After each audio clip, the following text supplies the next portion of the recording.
just after that Alabama game, how do you guys kind of keep the energy up and not get dejected from that one?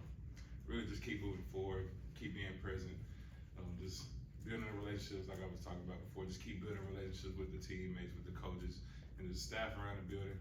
Just not so much looking forward to the next opponent, but just trying to capitalize on what we did.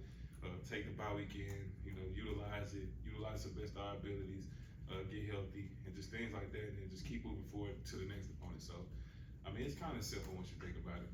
Kristian, what were some of those things that the defense in particular was keen in on? You said with the bye?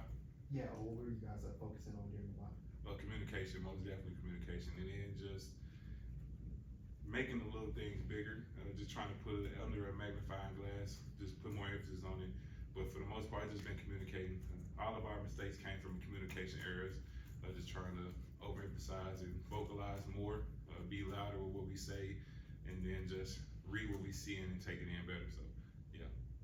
Kristian, during the bye, if the coaches are doing kind of an extended self-scout looking at the team, how much of that trickles down to you guys as the players and just kind of what you're looking at during the bye week? You said opponent self-scout? Yeah. I mean, it helps us get a lead on different opponents and stuff like that.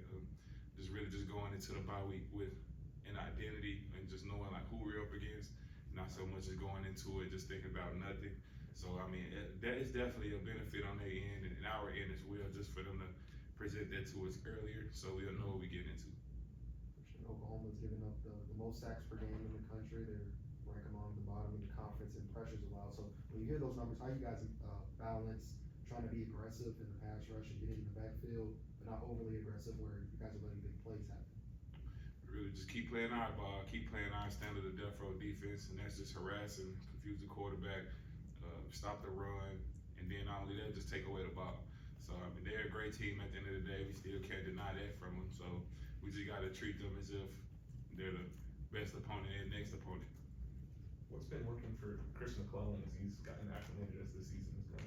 I mean, he's just been way more technical in his movements, his stance, and then just how he operates during the game.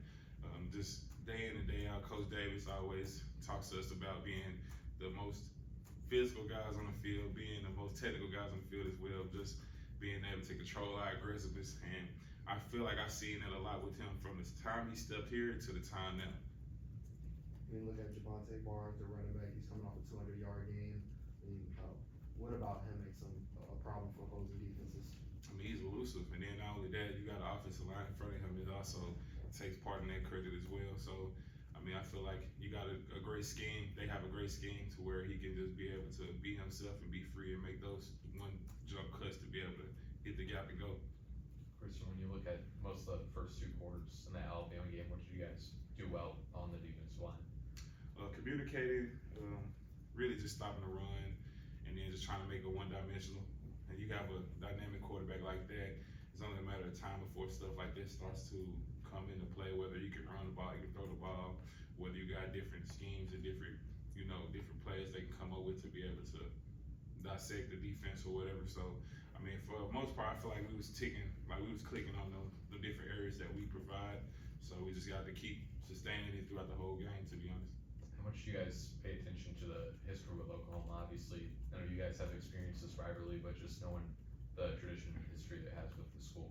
I mean, long story short, you might know about the rivalry more than I do, to be specific. But I mean, it's a great experience to be able to for it to come back since 2011. So just to be able to be a part of that is just something amazing for me. So just trying to take advantage of the opportunity at hand. Anything else for Kristian? All right, thank you all. Appreciate y'all. Thanks, Kristian.